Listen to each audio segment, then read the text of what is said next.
Hello, people.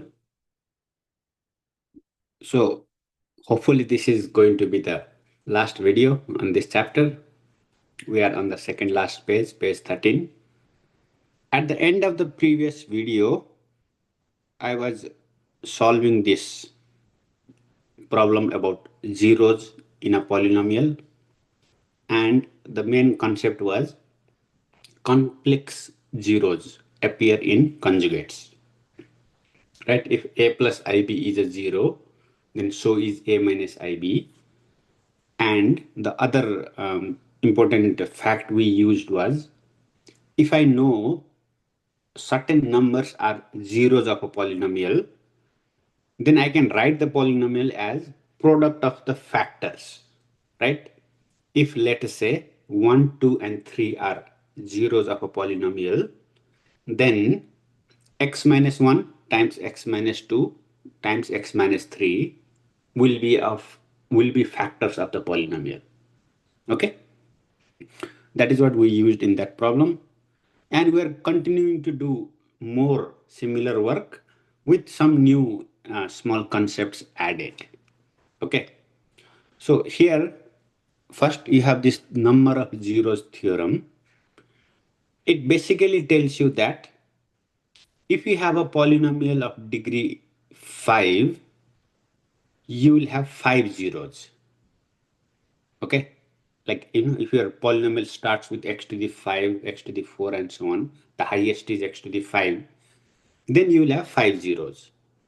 If it is x cube highest, then you will have 3 zeros and so on. Okay.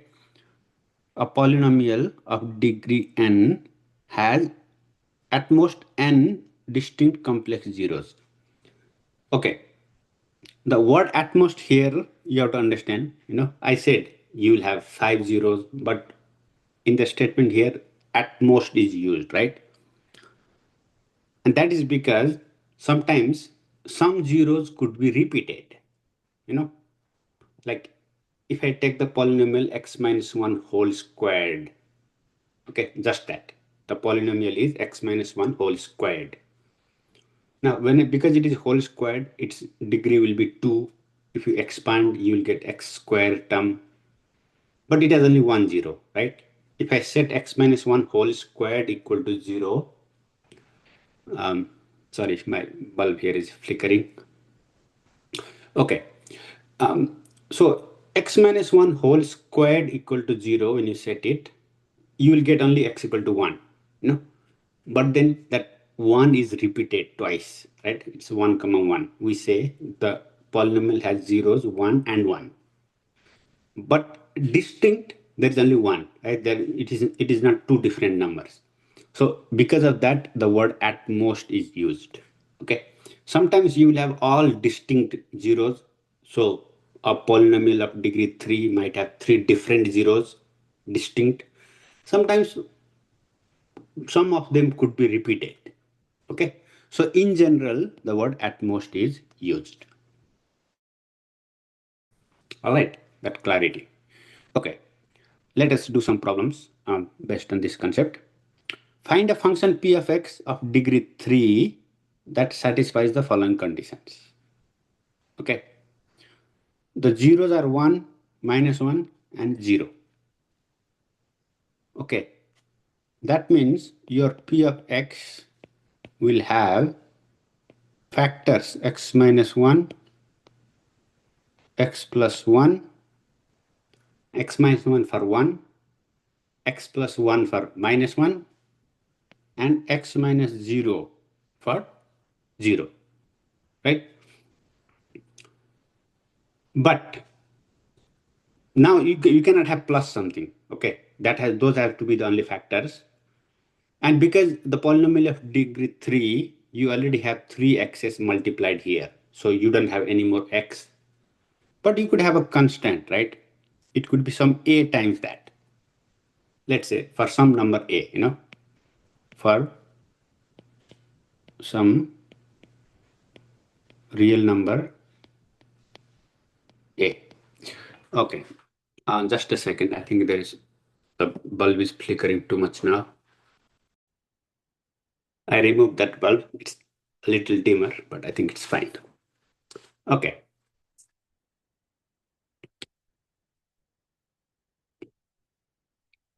And you might then ask, what is the value of that A, right?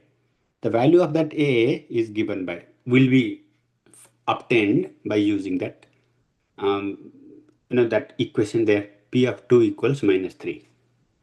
Okay. Since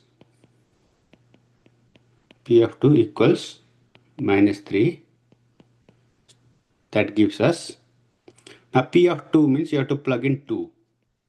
2 minus 1, 2 plus 1, 2 minus 0 is 2 equals minus 3. Okay. So A times 1 times 3 times 2, A times 6 is minus 3. So A will be, if you divide minus 3 by 6, you get minus 1 over 2. Okay. So you say, therefore, P of x equals minus 1 over 2. The x minus 0 is x. Okay, I'm going to write that at the front. Then I will write x minus 1 and x plus 1. Okay. I'll highlight and repeat here. I knew that these are the only three factors because the degree of the polynomial is 3. Okay, if that part is not given, I don't know if there would be more squares or cubes on these factors, right? Because the degree is 3 and I already have x, and x multiplied. I know that those are the only factors and that is the only polynomial satisfying the given conditions. Okay. Now on this page, some alignment issue is there. Sorry about that. This line here, find all remaining zeros, should have been there for the on the top of the right side. Okay, here. Question is here, find remaining zeros. Okay. Now there is a polynomial given, degree is 3 and 1 is a 0. What are the other zeros? Okay. And from the previous video, remember factor theorem, remainder theorem and the synthetic division, right? That should give you some idea. If 1 is a 0, then I should do the synthetic division with 1.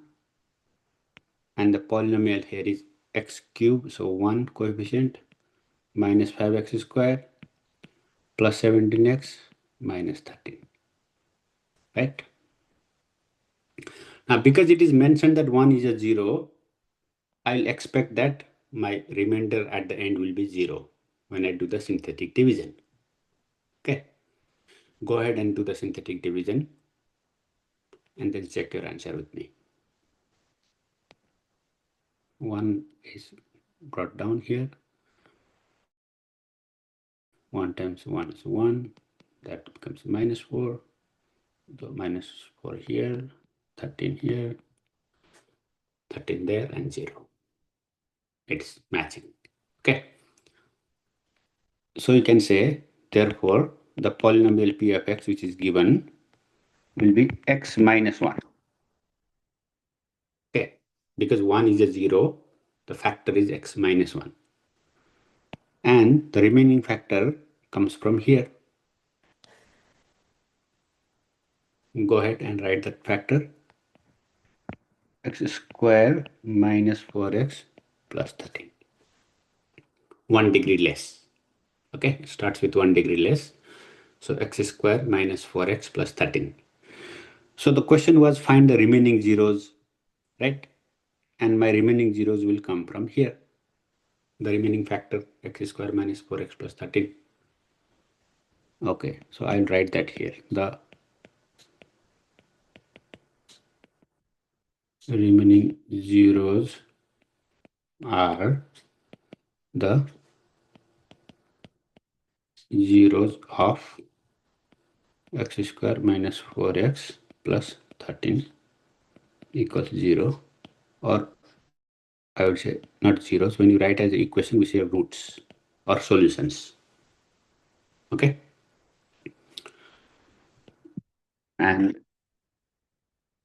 clearly, I hope you can see that you can clearly not factorize it, right? The product has to be 13. So the numbers have, like if you want to factorize, by x plus a, x plus b, the product has to be 13. That means the numbers are only 1 and 13.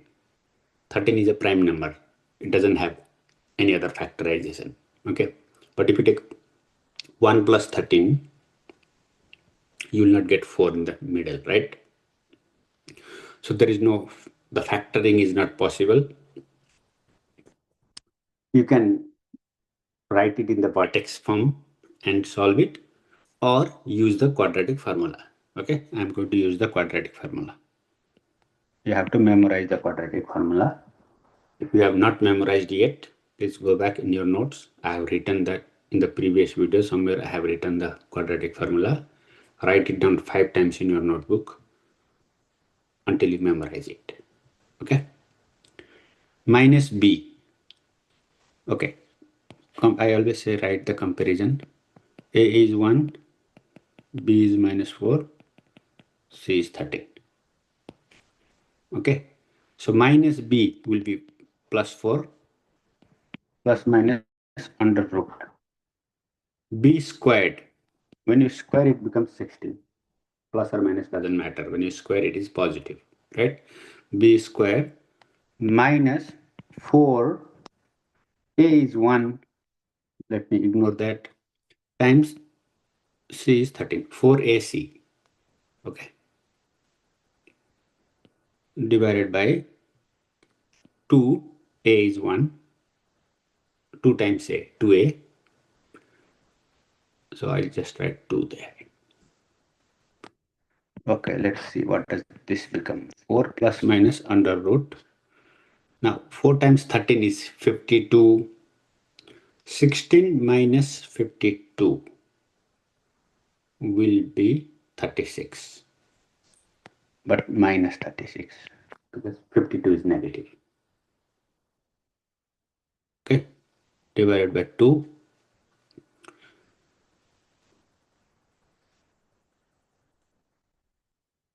Okay, 36 is 6 square, but there is a negative sign there. So I hope this is comfortable to you at this time, right? So 6i because it is negative. And now if you divide by 2, you get 2 plus minus 3i. Okay. So the question was, what are the other two zeros? The answer here, you will write, answer is 2 plus minus 3i.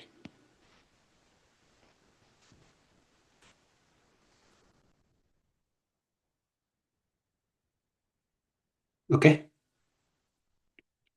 All right. Next, the concept of multiplicity, which we have talked about indirectly earlier already. When I was saying x minus 1 whole squared has the 0, 1, but repeated 2 times. That repetition of 2 times was the multiplicity. Okay.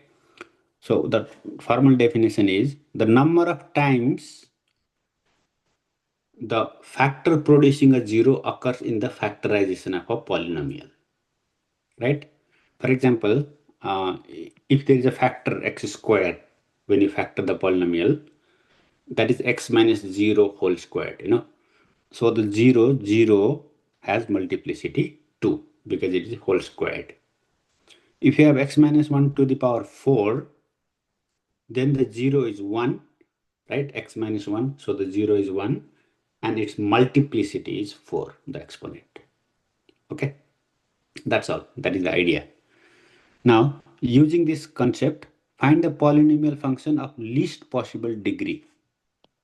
Okay, so the smallest degree polynomial which has the given zeros. And what are the zeros? 5 with multiplicity 2 and it has minus 2i. Okay. So you think about it when I'm writing this here. You can go ahead and write with your understanding first. And then when I am writing here, I'm going to ask a question. First, I will write x minus 5 whole squared. Because 5 is a 0 with multiplicity 2, right? So that will be a factor. And because x minus 2i is a 0, you'll have a factor x, sorry, because minus 2i is a 0, you will have a factor x plus 2i, right? Now is that the answer? Think for a second. Okay. And my answer is it is not complete because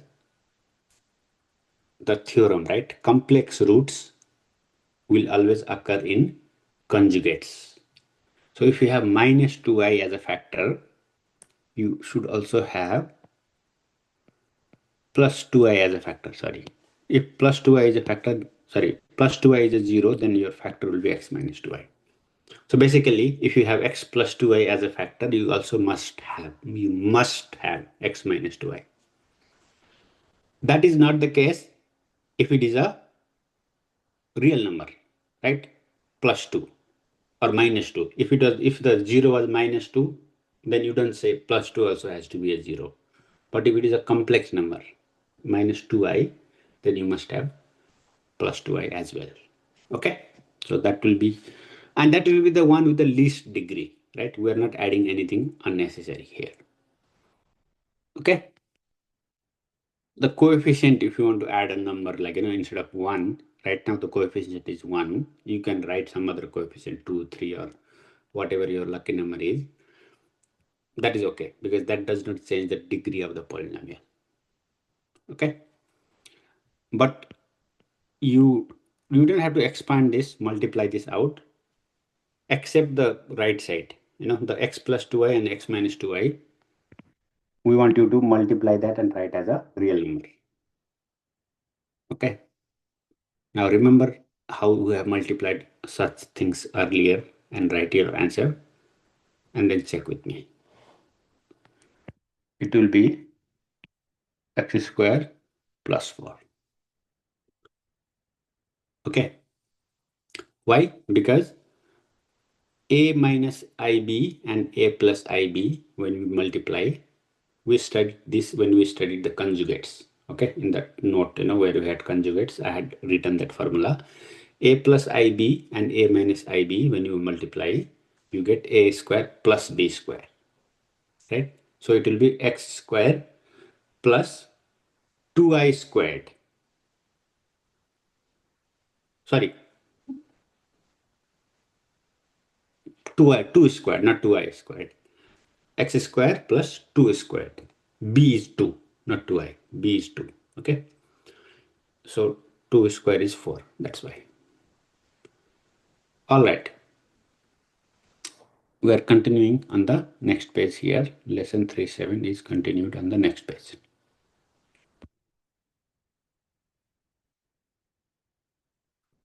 Okay. So minus 1 is a 0 of multiplicity 3 of this polynomial and find all other zeros. Write a factorization of this. Okay. All right.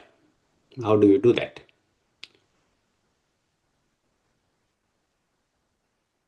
The way to do that would be through division, basically, right? If you want to show that something is a 0, then if minus 1 is a 0, then x plus 1 is a factor.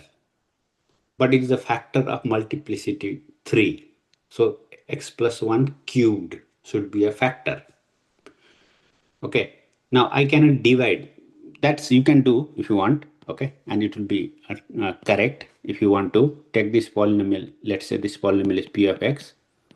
And you divide this by x plus 1 cubed. You expand that x plus 1 cube and you do actual division. and you prove that it divides exactly, then you would have proved that x plus 1 cubed is a factor. So x minus 1 is a 0 with multiplicity 3, right? What we will do is simpler, okay? Doing that kind of polynomial division is difficult. We will do the synthetic division. With what? Minus 1. Okay. And now this is not going to be one division. It is going to be a sequence. Okay. So 1x to the 5, 9x4, 33x cube, 55x square, 42x, and 12. 5, 4, 3, 2, 1, 0. Okay. It's perfect. Let us do the division. 1 goes down here. 1, 10, minus 10, 23, minus 23, 32, minus 32. 1 second. It was minus 1 here. I started wrong. Okay. I realized because the remainder was not going to be 0. Okay. So I found out that I made a mistake. 1 minus 1 times 1 minus 1. So 9 plus 1 will be 8 here. 9 minus 1 will be 8. So minus 8, that gives me 25. That gives me minus 25. That gives me 30 here. That gives me minus 30 there. And that gives me 12 here, which is minus 12 there. So you get remainder 0. Okay, right? Multiply with minus 1 and write there. Then add. Then whatever comes, multiply with minus 1, right there. And so on. So this proves that minus 1 x plus 1 is a factor. But now remember what you have here, the rest of it. Okay, I'm going to now continue in a different color. This part here, I'm going to delete this. Okay, that part is the quotient, right? So if it is a factor with multiplicity 3, then I should be able to divide again. Okay, so I am going to divide this also with minus 1. Minus 1 again. Okay, so 1 down, minus 1, that is 7, minus 7, 18, minus 18, 12, minus 12, 0.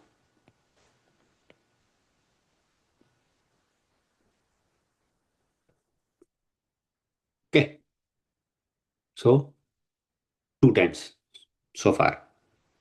And if this is a factor, we should be able to do it one more time. Okay, that's the fun part. Let me change the color. Minus 1, 1 here, minus 1, 6, minus 6, 12, minus 12, 0. Right? So it proves that x minus 1 is a 0 of multiplicity 3. See, we get the remainder 0, 0, 0 every time. Okay. Not only that, I can write something more. The given polynomial that of degree 5 is x plus 1 cube. Sorry. Okay. Now, out of degree 5, see, this was a degree 5 polynomial, x to the 5, started with x to the 5. If you have taken cubed out of it, the remainder is x squared, starts with x squared. So this quotient here will be x squared plus 6x plus 12. Okay. Oh, I didn't know that was a question already. Write the factorization. So that will be the factorization. Find all other zeros. All right. I need to actually find zeros as well. Now let's see. 6x plus 12. Can we factor it? When you multiply, you want to get 12. When you add, you want to get 6. That's not going to happen with any numbers. 3 plus 3 will not work. 4 times 2 will not work. 1 and 6 does not work, right? So there is no ordinary factoring here. The only way we have to do is by solving. Okay, I'm going to solve here using quadratic formula. Other zeros. By comparison, A is 1, B is 6, C is 12.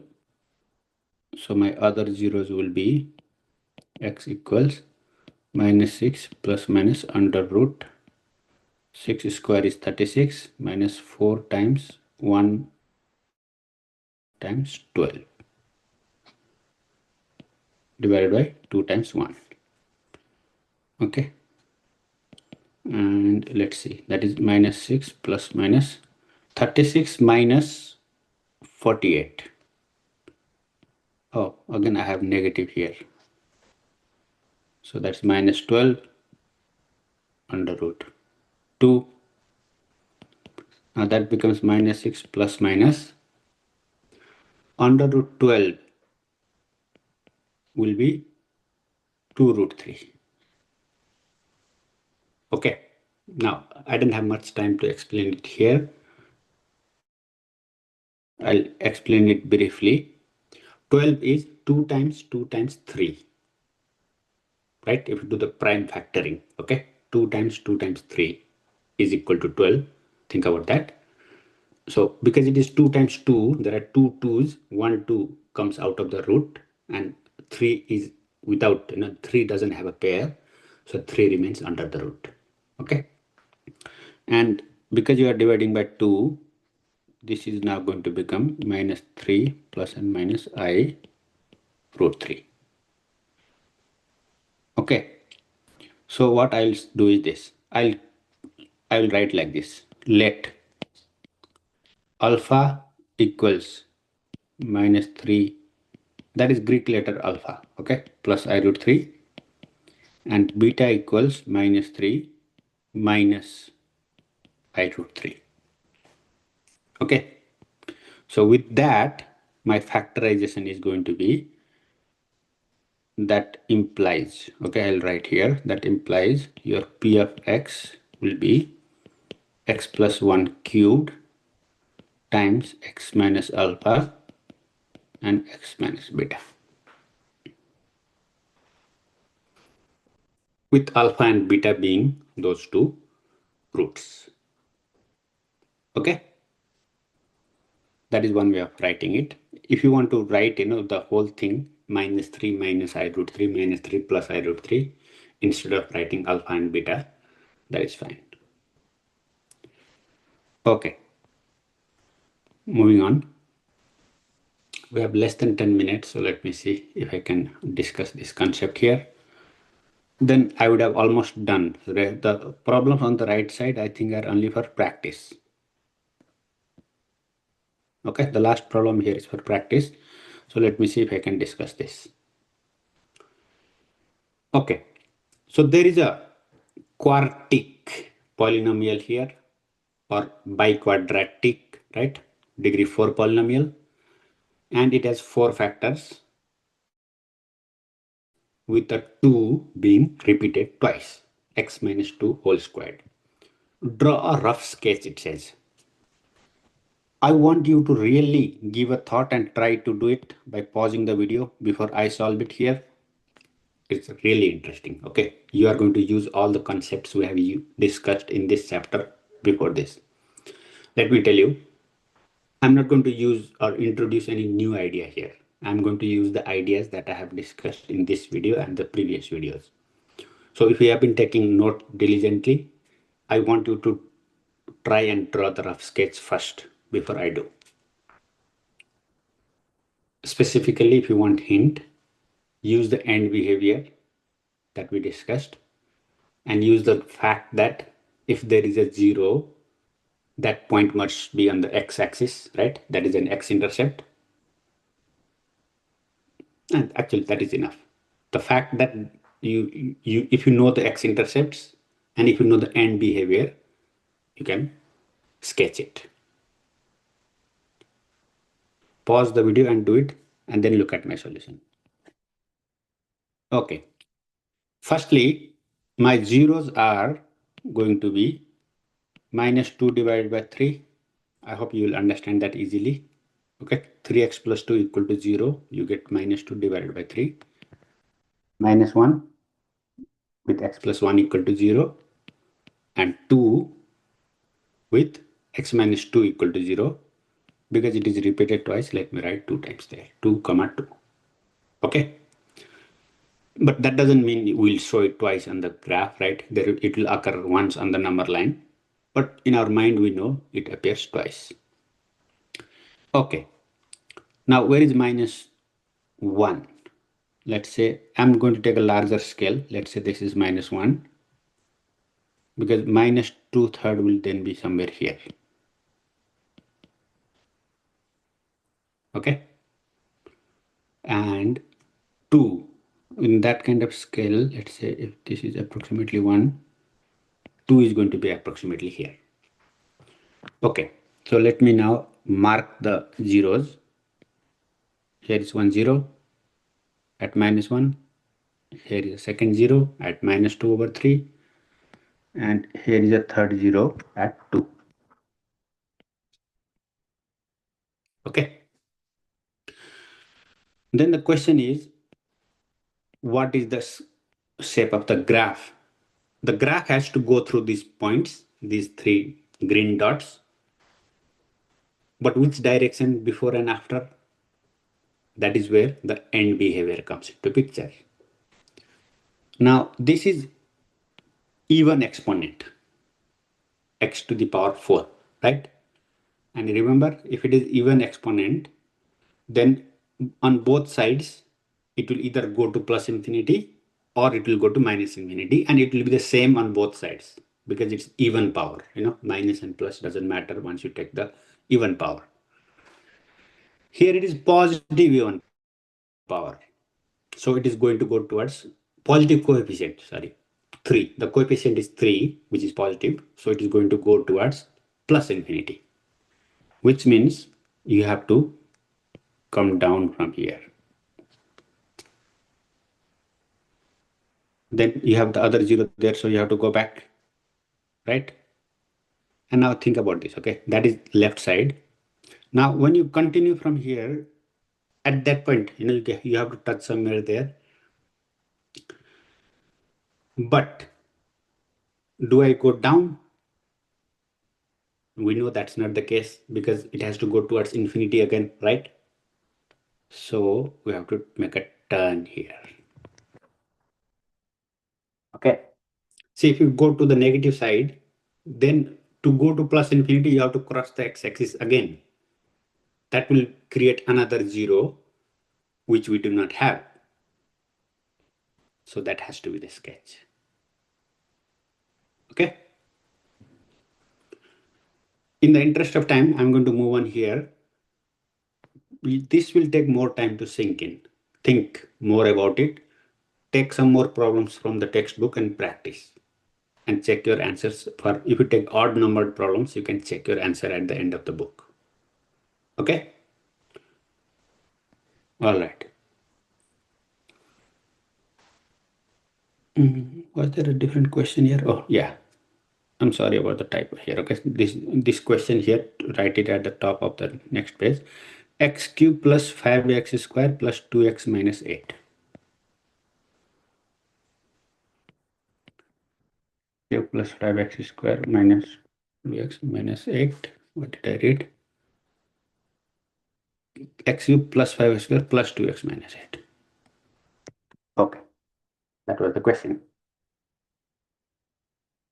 That is the polynomial. Possible rational zeros. Okay. Now, first thing I want to tell you is a rational zero, because it is cube, remember there will be at least one zero. If it is an odd power, 3, 5, like that, it has to have at least 1 0. Okay. But what are the possible zeros? That becomes the question. The answer is here. If you remember one of the factorings I had done, we look at the constant term and its factors, right? So the factors of 1 are plus minus 1. Sorry, factors of 8 are plus minus 1, plus minus 2, plus minus 4, and plus minus 8. Those are the possible zeros. Okay.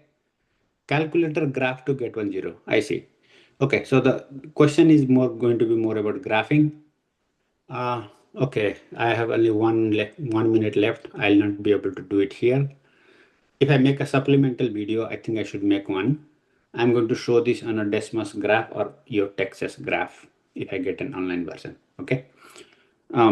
At home, please, if you have the calculator with you or on online, go to a like any online graphing calculator, and if you plot this, you will get a graph, and somewhere it should like it should be some function like that, and you can, I don't know, there will be only 1 or 2 3 zeros, I don't know right now. Okay, but wherever it intersects the x-axis, you will get a 0. Okay, basically that's what it is. Find all rational zeros. Okay, I think I'm going to pause now because I'm really running out of time.